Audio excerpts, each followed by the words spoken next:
And welcome back from the break. This is Books and Blogs. We have Odongo, Makreen, and Steve Mushiri. We are talking about mental health today. I forgot that last word you used. Mental health,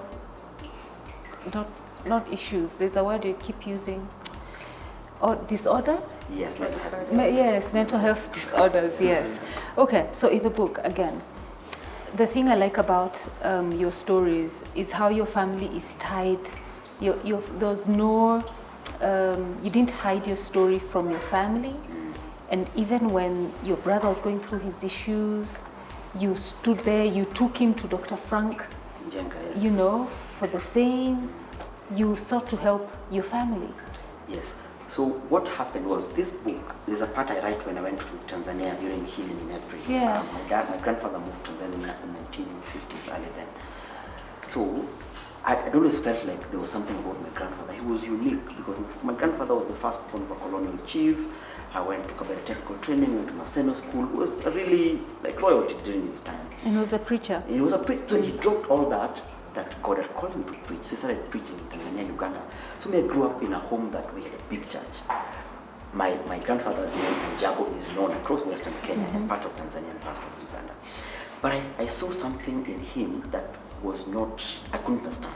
He looked like he was always, pushing the limits and going against the tide. And I saw myself in him. So one day I was standing in the primary school I went to, my grandfather told me that, you sound exactly like your grandfather. I couldn't believe it. And then I remember when I was in Daystar, I was the Daystar Christian Fellowship chair during my time. And a lady called Cherry used to tell me that, Dannish, whenever you stand there, it's the way you preach and people give their hearts to Christ. I didn't know. And then I started now looking at the journey. And then now that's when I found out that the mental health disorder in our family is not coming from me. It's coming from my maternal grandmother's side. So mine is a genetic issue. So it came to my grandfather then, because in all our homes, there are people who have mania, schizophrenia, others have all those sort of stuff. Ours is ADHD. But then I also saw the other side. That's what makes us exceptional. Because in all those homes, I can tell you, in our home, one of my grandfathers was the top student in this country this year that did KCSE, but he was still troubled, went and lived in Migori in Tanzania and stuff like that. So for me, I felt like God was telling me that this thing that I've revealed to you, I've revealed so that you can see the pattern in your family and you help the people around there. So then my brother's alcoholism is mental health, but coming out of alcoholism. In another home it could be mania, another home could be schizophrenia. So that's why I was vulnerable and to tell people in their homes that if it's not genetic, it could be triggered by where you live. Yes. So that was to bring the context that I wasn't existing, my mental health wasn't existing in a vacuum, that I just walked in Nairobi and I picked it up. Even the trigger of the relationship, the trigger of the alcoholism, the trigger of the heartbreak, the trigger of schoolmate being emotional, and that sort of stuff is deeply rooted in my mind and where I get it from. Wow. Yes. Just how you went out of here to discover where is this thing coming from. And something you say in the book, Steve, okay, it's your book, but the question is Steve's. You say, you see, one of the heaviest burdens people carry around is their mistakes. You can't see the baggage, you can't touch it, but many people are trapped in a place where they have not forgiven themselves or come to terms with some of their mistakes. What is the value, or how high do you rank forgiving oneself? Because we're always telling each other, oh, forgive your brother, forgive, but... It's very important to forgive yourself, especially even for example, let me give an example. At some point, I felt if my parents were alive, things would have been better, and that's when, like now, these guys even left, they don't even know what I'm going through, and you become bitter. Personally, I was dealing with a lot of bitterness. I'm like, why would, maybe if they had done things in a better way, it wouldn't have happened, It's grief has processes. Yes. So it's where now you are trying to come to terms with what happened and trying to accept, but there is so much inside that you're fighting. And I had to reach a point. I actually wrote letters to everyone in my family who left. Wow. And I forgave them. I told them I went through so much pain. People used to, as Dannish said, I was this timid young guy who never wanted to interact with people. I was always walking, face down. And everyone will be like, what's wrong with this guy? You know, and that, you know, it makes even you makes you have a low self-esteem. You don't even know whether you are good enough, and you hate yourself. You're like, am I even good enough? Can I become somebody? I mean, I had all those questions, and the reason why I actually called myself Victor, it's a name that I felt God was like giving me a new name. You are not a victim. All those things that have happened don't define you. I am the one who says who you are, and whatever I say you are, that's who you are. And for me, I mean, I'm a victor, I'm more than a conqueror. That's what the Bible, being a Christian, that's what the Bible tells me. And I told myself from today, I'm gonna be a victor. Whatever happens to me, will not define me, because I am a victor. God sees me as a victor. And I decided, you know what, I write a book about becoming the victor in every victim. Yeah. Because now I came to a point where I was like, I have forgiven everyone, the heartaches that I've gone through. You know, when my parents died, people talked. You know, in the village, there are people will always say, oh, you know, maybe it's witchcraft, maybe a lot of things. People will say all manner of things. Yeah. But for me, I was like, I know God has a purpose for me.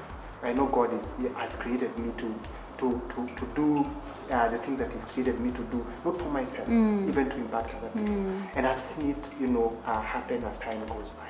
God has continued to rewrite my story. Yeah. And today I always look back and I say, wow, thank you, God, for even helping me accept that I am not what happened to me, but it's about what I do and what I believe in that makes me who I am. So it's very, very important for anyone who's gone through those emotional baggages to let go and forgive yourself and forgive the people you think they hurt you, because it's out of, you know, when you deal with the bitter with the root of bitterness, that's where now everything starts. Because if you don't deal with the root, even if you treat what is just showing, it will always come back.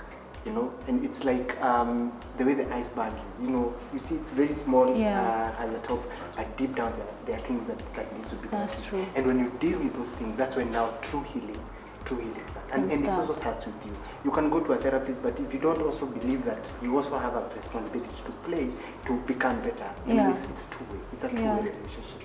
Macrine, what was your forgiveness journey like?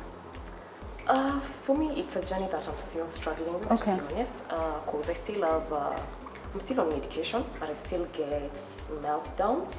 So it's still something that I'm considering, especially I think for Dannish and Steve, being that they're more religious, then it helps them, because no, religion is also therapy.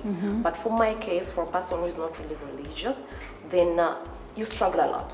When you go to church, then you're taught about forgiveness and praying, and what if those are not my beliefs? So I don't believe that, you know, I would, you know, just go to church and I would forgive someone easily. So I'm still holding on to things, and I know that there are things that I need to let go, and it may take me a long time, which I'm scared of personally, because I remember when I first saw my psychiatrist, he said I'm going to be on antidepressants for about 6 months to 1 year. So after I get 1 year, that's when they start reducing it. And then when Dannish talks about finding a tribe, so I went to this forum, and then I found this lady who's been on antidepressants now for 10 years, and I was like, no, I'm not going to be that lady. I'm not going to take this medicine for 10 years, because there are various side effects of these medicines either way. So it's a journey that I'm still struggling with, but it's a journey that I'm hopeful that with time, you know, with all the therapy that I'm doing, you know, with all the speaking out, with all the crying, with all the talking, because talking really helps me, with all the writing, I really hope that I'll get there, but I'm still not there, that place where I really want to be in terms of forgiveness and letting it go. So I'm still holding on to things, but with time, because time helps. With time, I believe I'll get there. Were you in such a stage ever? Yes. And I like what Macrine is saying, because sometimes we compare our journeys with people's journeys, but our journeys are extremely different. So find what works for you. So for me, what worked for me was that the moment my therapist and my doctor showed me just what I was going through and how that, he called it the ADHD legacy, that yes, you have a mental disorder, but it has a legacy, because then, so you've hurt yourself, you've done this, you've hurt people around. So I noticed a whole trail of people I've hurt, you know, women I've hurt and people who've hurt me. And so it was a both way. And you know what happened, Catherine? I thank God for the fact that even ADHD gives me optimism and a will to fight. Some people who have other mental health disorders lack that. And you know, it's a whole different journey. So for me, I said I will stop everything. And then when I stopped everything, I said the immediate agenda is to deal with unforgiveness. Of course, I've been on that journey, you know, for about 7 years, because when my father started talking to my father like about 7 years ago, and you don't want to imagine what my healing did, because then what my healing did, it taught me to contextualize unforgiveness. So I asked myself, why do I have issues with my dad? Then I asked myself, so the things I know about my dad, who told me? Was it him or the people around? So I realized that it wasn't him, the people around. So these people around, they were judging him from their own perspectives. I needed to know this man for who he is.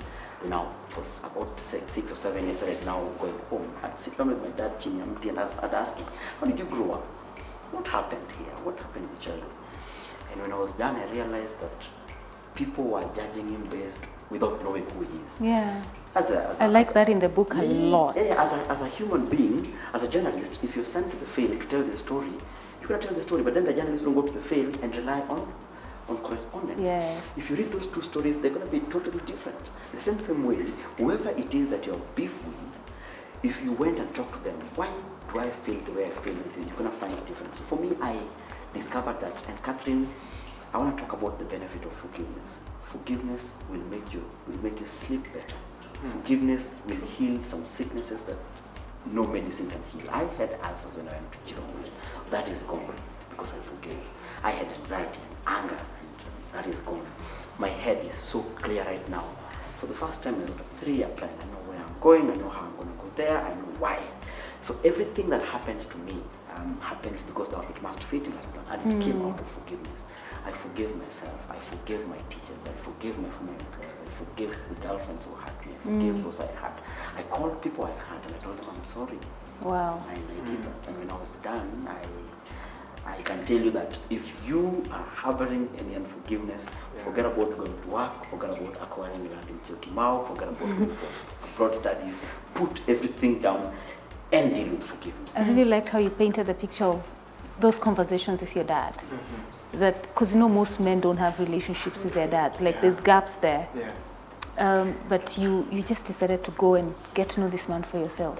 And I realized that the reason why, the biggest dilemma is that my father is 72 years old right now. That man went through everything I've gone through. I'm only 32 years old, which means he's 40 years older than me.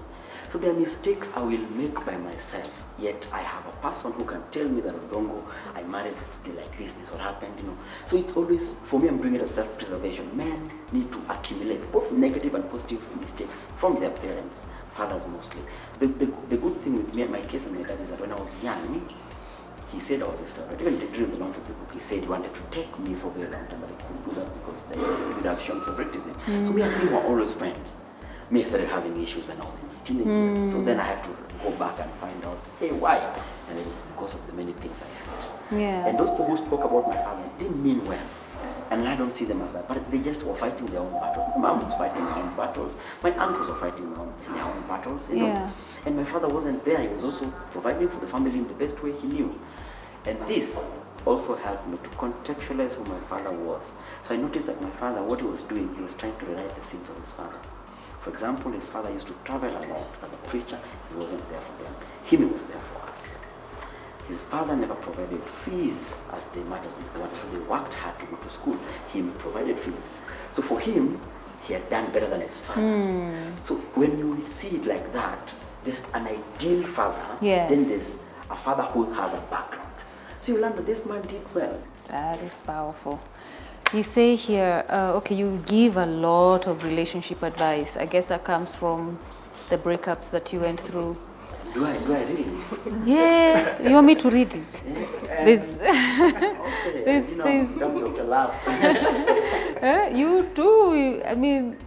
So what happened was, it's not really an advice, but it was a reflection that, for me, the last relationship taught me a lot because I did it for 3 years and then yes, especially after that one. After that one, yes. And I put in all my eggs in one basket and stuff like that.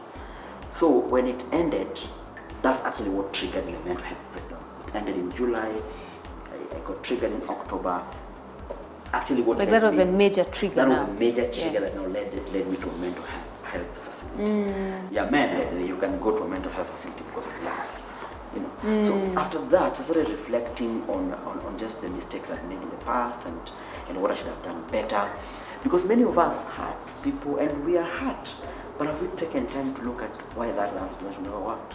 It's either you play a victim, I play a victim, so he was a bad man, oh she was a bad lady, and horrible, and all of us go, but without looking at it like, what role did I play? It takes two to tango. You've got to own up. So I was owning up in my own flaws and looking back and saying, I should have done better there. Yeah. I was a jerk. I should have done better there. You know, really. So it was just that. And I like that. Yeah. Well, you say owning up is the hallmark of maturity because it shows your level of responsibility. Yes. You say that in the book, but hey, you really owned up. There's where you say... Some people thought I never owned up. In fact, people have, some funny people who have not read the book, when knew the story, thought I was attacking the lady. When you get that vibe when you read the book? No, actually, if I was her, I'd be like, oh, I need to go back to him. He gets it. If you know, that's the vibe I get, like, whoa, has she read this book? So, I'm saying this with all due respect. Some of my friends thought that I was out to attack the other person. I said, that's not my objective. I am not vindictive. I have forgiven. I wrote to her a letter on the 19th of December from my husband ward, told her I'm forgiven, you know. So people started, and I noticed that there was just so much vibe. Oh, by the way, and I'll say this, she started reaching out to some of my friends, you know, telling them, you know, oh, Dannish is doing this, Dannish. I said, but you and I dated. Why could you tell me when you feel uncomfortable about some certain stuff that I'm sharing, you know? So it really, so what happened was that relationship did not just sort my mental health, it sorted my friendship circles. Because it taught me the real people. The real deals are, yeah. It taught me about money, it taught me about maturity, it taught me about relationship, it taught me about everything and it, you know, which means I always say God had only one checkmate, and it's in that last relationship. The young man, I'm seeing how foolish you are, how stupid you are. And when I see you like this, you're gonna hurt many people and you're gonna hurt many people, you're gonna cause pain. So I'm gonna cause only one checkmate. Gonna fix you. So that book is not about my past, not about her, it's not about castigating her, it's not about that. It's about looking at what happened and saying that we can learn lessons even from the darkest Yes. from depression, stuff like that. Yeah. It's true. And before those lessons come, the breaking, the level of breaking. Even when Steve has just talked now earlier on in the show where he said when he lost his grandfather, like he wept until he was so weak. That's also in your book. Like many times you wept. 2017, maybe you can tell them what happened. What happened in 2017? May, that day we met in town and you passed So I call him. You know, he's like a brother. Yes. Odongo, how are you? He keeps quiet, tells me, I'm not okay. I'm like, wait a minute, what's happening? Let's meet in town. So we meet. Me, I'm just here to see my brother and know what's happening. And he tells me I am in a bad place. And before he explains, he breaks down. In my 10 years of knowing him, I've never seen him tearing up and crying. And I, you know, of course, I asked him what's happened. He told me, and I was like, you need to change your environment for just like 2 weeks. So let's go to my house. Let's stay in my house as we try and sort everything that is happening, and then after that we see what happens. So that being vulnerable, because that's how he was able to like at least get back up and try and see what he can do to solve the problems that he was going through. Yeah. Mm. And I mean, some of those things now are now what he has written. Yes. What he was going through. So the two of you have been fortunate in that you have each other. So that's a very strong support system, which I think has added value to your healing process or whenever the triggers happen. Makrim, do you have that kind of support? Well, for me, right now that I'm coping, because when I had depression, later on after I think 4 months, I developed anxiety. So that means if you call my phone 2 times or 3 times, I'm either going to throw my phone away or I'm going to pick my phone and I'm going to shout at you. So what I did is I got 2 friends first who understand mental health. And if they don't understand, then I would explain to them, this is what anxiety is, this is what depression is. Those who don't understand, whether it's family, whether it's work, I cut.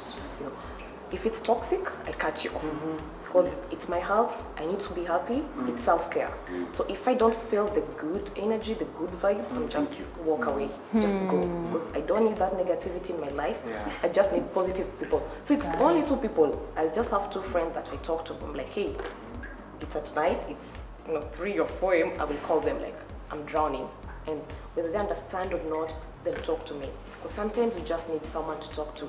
And Dannish was saying he left his place and went to stay at his brother's place. When I was about to commit suicide, I called my friends, and I had a lot of friends, and I told them, hey, I'm going through these and these. None of them came. And that time you don't need a place to stay, you just need someone to be there. You need someone to walk this journey with you. Whether they understand it or not, they're your friends. You need them to be with you. You just need them to sit there.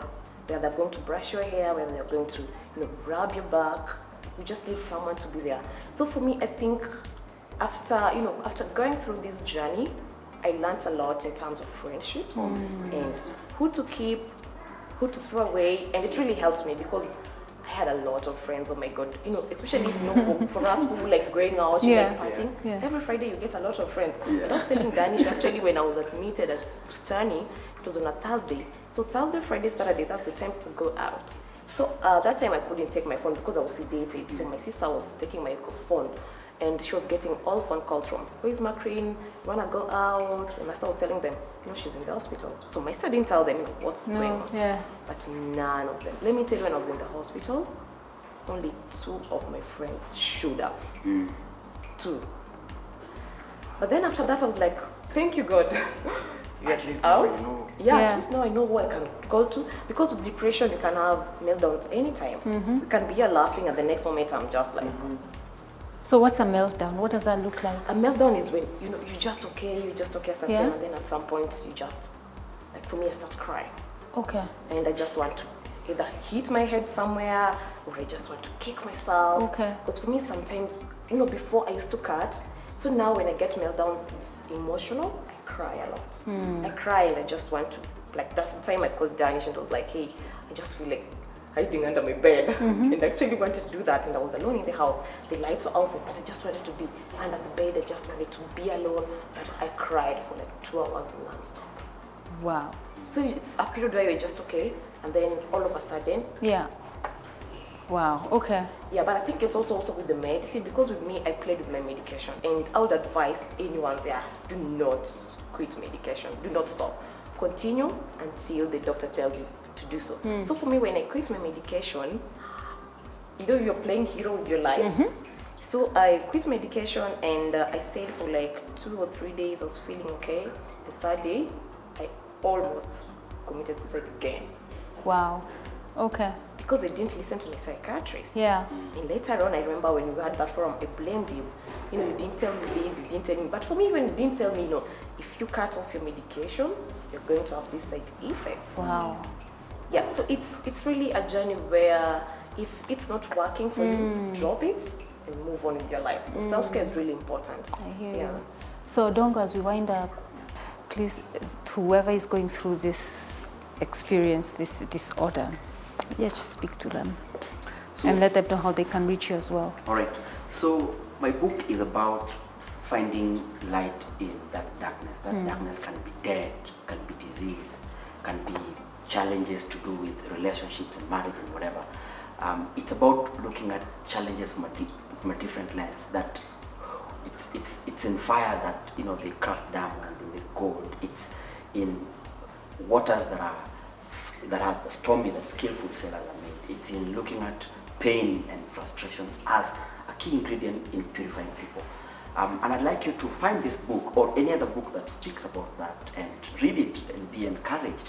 But above all else, know that regardless of what you're going through, they say that when it is darkest, the dawn is almost there. And when it is dark, just know that that's not the end. There's always a hero, there's always a story that, victory, and I believe that there's not a single thing. Oh, last but not least, sorry. To all the members of my tribe, you know yourself in the world.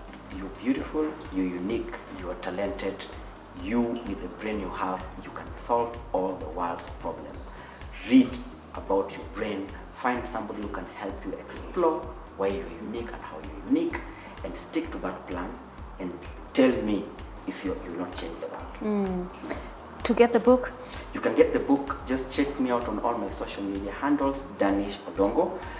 The book, because we don't have a lot of money to print it at bookshops, we deliver across the country, across the world. And let us know. Just check out my social media handles, Dannish Odongo, book your copy, and then it's going for 1,000 Kenyan shillings, about for $10 or $10. Yeah, about, yeah. Ladies, gentlemen, thank you for coming. You're most welcome. And for sharing this story. We have not talked about, we haven't even done 5% of the stories in this book. We have actually not done 5%. There's a lot. There is a lot. We've just touched on the relationship with the dad. We haven't even talked about how he lost his brother and what that did. There's just so much in this book. But at the end of the day, the final testament is unbreakable. So no matter what is going on, unbreakable, that is equals unbreakable. That's all you need to know. Get the book for yourself or for someone whom you know needs it. Until next week, thank you for watching. Have a wonderful week.